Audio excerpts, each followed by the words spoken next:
उठते उठते जो सबसे बड़ी खबर हर चैनल पर न्यूज ब्रेक हो रही थी वो थी कि 14 दिन का सीज फायर हो चुका है और डोनाल्ड ट्रंप ने क्रेडिट किसको दिया है? पाकिस्तान को। सोचिए कि पूरा क्रेडिट इस युद्ध को रुकवाने का किसको जा रहा है? पहली लाइन में डोनाल्ड ट्रंप ये लिख रहे हैं कि it is because of prime minister, Pakistan के जो प्राइम मिनिस्टर हैं शहबाज शरीफ और field marshal Asim Munir of Pakistan. इतना गुस्सा आज मुझे आ रहा है डोनाल्ड ट्रंप की उस पहली लाइन को देखकर कि भाई all the credit goes to Shahbaz Sharif and Asim Munir. क्या वो गुस्सा आज आपको भी आ रहा है? क्या ये गुस्सा जायज है? मुझे पढ़कर भी गुस्सा आ रही है कि आज ये क्रेडिट पूरा पाकिस्तान को क्यों जा रहा है? आज पाकिस्तान का नाम इतिहास के पन्नों में दर्ज हो गया है। सीज फायर है, बट सीज फायर भी बड़ा मुश्किल लग रहा था और ये लग रहा था कि आज हम सुबह जब उठेंगे तो हमें ईरान जो है परमाणु युद्ध की वजह से, परमाणु हथियारों की वजह से, उनके बम गिराने की वजह से बहुत तहस नहस हुआ मिलेगा। लेकिन शुक्र है कि ऐसा कुछ हुआ नहीं। उसमें क्रेडिट सबसे पहले हेडलाइंस जो है वो जा रही है पाकिस्तान के नाम। बहुत भयानक हार, बुरी हार, हम मुंह के बल गिरे हैं। पहले हम ऑपरेशन सिंदूर में गिरे थे मुंह के बल, और आज जो हार हुई है, इस क्यों हार हुई है, हम क्यों कर रहे हैं, हम दर्शकों को समझाना चाहते हैं कि हम क्यों कर रहे हैं कि भारत के लिए बड़ा शर्मसार होने का दिन है। आज हमको ये दिन देखना पड़ रहा है। ये जो हमारे मुंह पर तमाचा पड़ा है पाकिस्तान के इस यश की वजह से, इसके लिए पूरी तरह से मोदी सरकार जिम्मेदार है।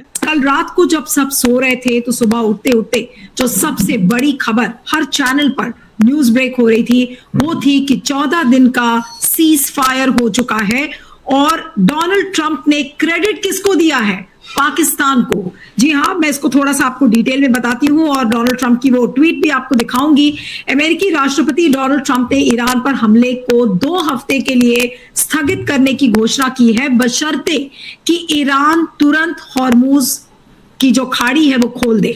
इस फैसले को ट्रंप ने 2 तरफा युद्ध विराम यानी कि डबल साइडेड सीज फायर बताया है, जो क्षेत्रीय तनाव में अस्थायी कमी और कूटनीति के लिए जगह बनाने का संकेत दे रहा है। हालांकि ईरान की ओर से 10 सूत्री प्रस्ताव दिया गया है जिस पर बातचीत जारी रहेगी। ईरान के सुप्रीम लीडर मुज्तबा खामेनेई ने इस युद्ध विराम को मंजूरी दे दी है। ईरान ने यह भी साफ कर दिया है कि इस कूटनीति का मतलब दुश्मनी खत्म होना नहीं है। हॉर्मुज तभी सीमित रूप से खुलेगा जब ईरान पर हमले बंद होंगे। और अब मैं आपको ट्रूथ सोशल का वो ट्वीट दिखाना चाह रही हूं, डोनाल्ड ट्रंप ने जो लिखा है, क्योंकि वो बहुत इंपॉर्टेंट ट्वीट है।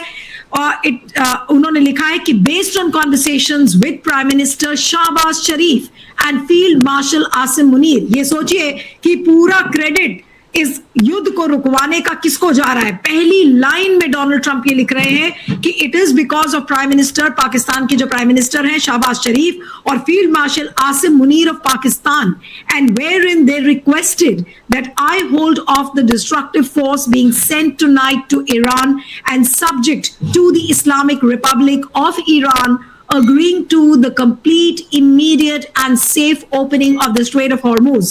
I agree to suspend the bombing and attack of Iran for a period of 2 weeks. This will be a double-sided ceasefire. The reason for doing so is that we have already met and exceeded all military objectives and are very far along with a definitive agreement concerning long-term peace with Iran and peace in the Middle East. We received a 10-point proposal from Iran and believe it is a workable basis on which to negotiate. Almost all of the various points of past contention have been agreed to between the United States and Iran, but a 2-week period will allow the agreement to be finalized and consummated. On behalf of the United States of America as President and also representing the countries of the Middle East, it is an honor to have the long-term problem close to a resolution. Thank you for your attention, President Donald Trump. अब Iran का statement भी देख लेते हैं। आपने देखा कि पहली लाइन में उन्होंने शहबाज शरीफ को और आसिम मुनीर को एक तरीके से धन्यवाद दिया है, उनको एक्नॉलेज किया है, क्रेडिट दिया है। मैंने तेहरान का स्टेटमेंट भी, प्रिया अगर आप बैक स्टेज में है, तेहरान का स्टेटमेंट भी प्ले आउट करिए, वो बहुत इंपॉर्टेंट है। ये देखिए, और डोनाल्ड ट्रंप ने इसको रीट्वीट भी बाद में किया है। On behalf of the Islamic Republic of Iran, I express gratitude and appreciation for my dear brothers, Prime Minister Shahbaz Sharif and Field Marshal Munir, for their tireless efforts to end the war in the region.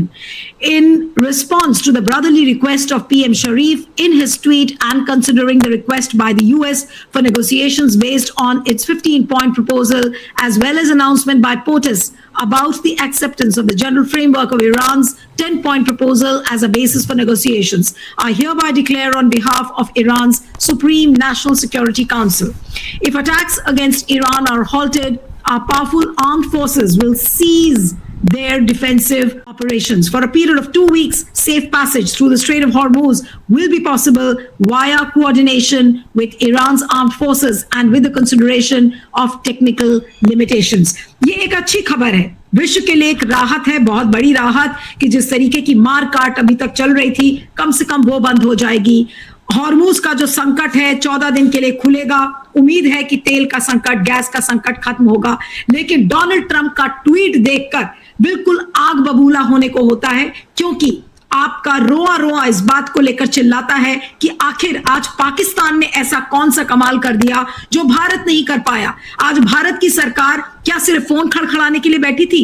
Phone पर मोदी जी बात कर रहे थे, हमने gulf के nation से बात कर लिया, हमने सऊदी अरेबिया से बात कर लिया। अरे बात करके क्या हुआ? आज सारा क्रेडिट तो पाकिस्तान लेकर चला गया। पाकिस्तान को पहली लाइन में डोनाल्ड ट्रंप क्रेडिट देते हुए नजर आ रहे हैं कि thanks to Asim Munir and Shahbaz Sharif. आज ये थैंक्स भारत को क्यों नहीं मिल पाया? आज भारत ने अपनी आवाज खो दी। आज इसको लेकर गुस्सा है लोगों में। सोशल मीडिया पर लोगों ने अभी से लिखना शुरू कर दिया है कि ये मोदी सरकार की विदेश नीति की सबसे बड़ी विफलता है। जब प्रधानमंत्री मनमोहन सिंह थे तो उस समय उन्होंने आइसोलेट करके रखा हुआ था पाकिस्तान को, पूरी तरह से पाकिस्तान आइसोलेटेड था और उसको एक टेरर स्टेट के रूप में देखा जाता था। और आज मोदी जी ने पाकिस्तान को बिल्कुल कहां लाकर खड़ा कर दिया है? 7वें आसमान पर बिठा दिया है कि लीजिए, पाकिस्तान से बड़ा तो कोई देश ही नहीं है। आज डोनाल्ड ट्रंप का वो ट्वीट फिर से दिखाइए जिसमें कि पहली लाइन में और जो तेहरान का स्टेटमेंट है, दोनों देश शहबाज शरीफ को और आसिम मुनीर के एफर्ट्स को एक्नॉलेज करते हुए नजर आ रहे हैं। हम नाम के लिए बैठे हैं कि भाई हम ब्रिक्स को हम चेयर करेंगे, लेकिन सारा क्रेडिट पाकिस्तान जो हमारा दुश्मन देश है वो लेकर जा रहा है। अब आखिर मोदी सरकार क्या बोलेगी? अपने लाइन ऑफ डिफेंस में क्या बोलेगी? क्या हम अभी भी यही कहेंगे, very good, we are thankful for the peaceful efforts made by Pakistan? Are we going to say a big thank you to Pakistan? पहला सवाल ये है। या फिर मोदी सरकार कुछ ना कुछ स्टेटमेंट देगी, या फिर ये मानेगी कि हमारी विदेश नीति में कहीं ना कहीं कोई गड़बड़ हुई थी? कि प्रोफेसर पाशा, जितना गुस्सा आज मुझे आ रहा है डोनाल्ड ट्रंप की उस पहली लाइन को देखकर कि भाई all the credit goes to Shahbaz Sharif and Asim Munir, क्या वो गुस्सा आज आपको भी आ रहा है? क्या ये गुस्सा जायज है? मुझे पढ़कर भी गुस्सा आ रही है कि आज ये क्रेडिट पूरा पाकिस्तान को क्यों जा रहा है। जी नीतू जी, देखिए, आज पाकिस्तान का नाम इतिहास के पन्नों में दर्ज हो गया है। सीज फायर है, बट सीज फायर भी बड़ा मुश्किल लग रहा था और ये लग रहा था कि आज हम सुबह जब उठेंगे तो हमें ईरान जो है परमाणु युद्ध की वजह से, परमाणु हथियारों की वजह से, उनके बम गिराने की वजह से बहुत तहस नहस हुआ मिलेगा। लेकिन शुक्र है कि ऐसा कुछ हुआ नहीं। उसमें क्रेडिट सबसे पहले हेडलाइंस जो है वो जा रही है पाकिस्तान के नाम। उसमें इस्लामाबाद अकॉर्ड वो फॉर एवर हिस्ट्री में दर्ज हो गया है। सीज फायर है या नहीं, और सीज फायर भी ये कहते हैं जैसे हमारे हिंदुस्तान में कि चलिए घड़ी टल गई। अब घड़ी वो मौत के संदर्भ में कहा जाता है कि घड़ी टल गई तो समझिए अब जिंदा रह गए। तो सेम थिंग ईरान के साथ हुई है कि वो घड़ी टल गई 5 बजे के बाद सुबह हमारे इंडियन स्टैंडर्ड टाइम के हिसाब से, कि जहां उनके ऊपर बम गिरने का कोई ऐसा आसार बन रहे थे, न्यूक्लियर बम, वो घड़ी टल गई है। तो आप ये समझिए कि ये सीज फायर छिटपुट चलते चलते, जिसको कहते हैं ना अपनी मौत मर जाएगा। क्यों मर जाएगा? क्योंकि सबने ईरान की ताकत को देख लिया है, ईरान के हौसले को देख लिया है कि सीमित साधनों के साथ, संसाधनों के साथ भी वो जज्बे के साथ, हौसले के साथ खड़ा रहा और एक देश, दुनिया के सबसे ताकतवर देश और आदमी को धूल चटा दी।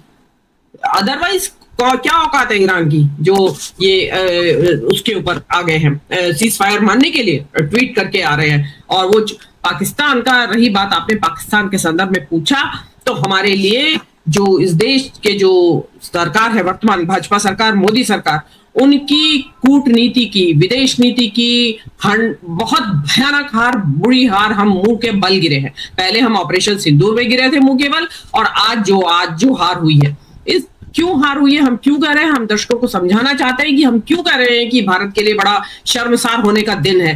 क्यों है शर्मसार होने का दिन? कि हम दुनिया में, कहा जाता है कि हम 4थे नंबर की अर्थव्यवस्था है, और इतना बड़ा युद्ध, तीसरा विश्व युद्ध, परमाणु युद्ध के कगार पे दुनिया खड़ी है, और 4थे नंबर की अर्थव्यवस्था का कोई कहीं नामो निशान भी नहीं, कोई पूछ भी नहीं रहा है उससे कि आइए जरा आप अपने प्रभाव का इस्तेमाल कीजिए। वो हमें कोई पूछ नहीं रहा है। हम ब्रिक्स के चेयर हैं इस साल, जिस ब्रिक्स का ईरान भी मेंबर है, और वो रिक्वेस्ट कर रहे हैं कि साहब आप आइए, ब्रिक्स के चेयर हैं आप। विवेक, मैं अब आपके पास आ रही हूँ कि आज भारत के लिए हंसने का दिन है और रोने का, मुझे तो ये नहीं समझ में आ रहा है। ठीक है, तेहरान की सड़कों पर विजुअल्स में देख रही थी सुबह, वहां पर सेलिब्रेशन के विजुअल्स हैं और ये कहा जा रहा है कि ईरान की ये बड़ी जीत है। पाकिस्तान के रोल की बात हो रही है, वहां पर ईरान के अंदर पाकिस्तान के रोल की बात की जा रही है। आज भारत के लिए हंसने का दिन है, सेलिब्रेट करने का दिन है, या वाकई में हमें पश्चाताप करने की जरूरत है कि भाई हम कहाँ गलत हो गए? आखिर मोदी सरकार जो 56 इंच वाली सरकार है वो कहाँ गलत हो गई? आज ये इंट्रोस्पेक्शन होगा सरकार। जी विवेक। भारत के लिए ये मुंह पे बहुत बड़ा तमाचा है एक्चुअली, क्योंकि हमारे विदेश मंत्री ने कुछ दिनों पहले ये कहा था कि हम क्या है, हम दलाल नहीं है, और पाकिस्तान को हिम्मत हो तो पाकिस्तान का नाम लेके ये कहते ना कि पाकिस्तान एक दलाल देश है, लेकिन उतना बोलने की हिम्मत नहीं है। ये किसी के खिलाफ बोलने के लिए इनके पास कोई हिम्मत नहीं है, लेकिन इनडायरेक्टली एक टॉन्ट पाकिस्तान को लगाया। अब ऐसा है कि वही दलाल जो है, जिसको इन कोर्ट्स दलाल जो है, उस दलाल ने ही आपको राहत दिलाई है। इतनी बड़ी विडंबना है कि आपको जो राहत मिली, आप दुनिया के सबसे ज्यादा अफेक्टेड देश रहे। समझिए कि इन टर्म्स ऑफ पॉपुलेशन हमारा जो ईंधन का जो जो हमारी गरज है वो पूरी तरह से उस इलाके से आती है जहां पर युद्ध चल रहा है। और हमारा कर्तव्य बनता था, सबसे पहला कर्तव्य हमारा बनता था कि हम इस युद्ध को रोकने के लिए कोशिश करते, हम इस युद्ध के खिलाफ खड़े होते, क्योंकि हमारे स्ट्रेटेजिक इंटरेस्ट इसमें मारे जा रहे हैं। मतलब ये किस तरह की बेवकूफी है कि हम इसमें बिल्कुल इसमें हमने पार्टिसिपेट नहीं किया, इस युद्ध को रोकने के प्रोसेस में हमने पार्टिसिपेट नहीं किया, जबकि हम इस दुनिया के सबसे ज्यादा अफेक्टेड देश है। 140 करोड़ की पॉपुलेशन दुनिया में कहीं भी नहीं अफेक्ट हुई है इतनी जितनी भारत में हुई है। उसके बावजूद हमारे 1 करोड़ लोग वहां पर गल्फ एरिया में रहते हैं जो अफेक्टेड है, जो हमारे लिए डॉलर्स लाते हैं, हमारे लिए रेमिटेंसेस लाते हैं, जिससे हमारी इकोनॉमी स्वस्थ रहती है। तो ये लोग वहां पर जाकर काम करते हैं, इनके समर्थक वहां काम करते हैं इस्लामिक देशों में, वहां से रेमिटेंसेस लाते हैं और इस्लाम और इस्लामिक लोगों को ही ये गालियां देते हैं। इनका पूरा सोशल मीडिया उस पर ही चलता है। तो ये किस तरह के लोग हैं? और इजराइल को सपोर्ट करके आपको मिला क्या है? क्या मिला है? इसमें बीजेपी का और संघ परिवार का अपना स्वार्थ है, इसमें देश का स्वार्थ नहीं है। इजराइल के साथ जो संबंध है उसमें बीजेपी का पॉलिटिकल इंटरेस्ट है, उसमें देश का इंटरेस्ट कुछ नहीं है। आप युद्ध शुरू होने से 2 दिन पहले इजराइल जाते हैं, आपको पता नहीं है युद्ध शुरू होने वाला है। युद्ध की पूरी तरह से आपको जानकारी है, इसका अंदेशा आए इस तरह की आपकी विजिट 2 दिन पहले आप चले जाते हैं वहां पर। तो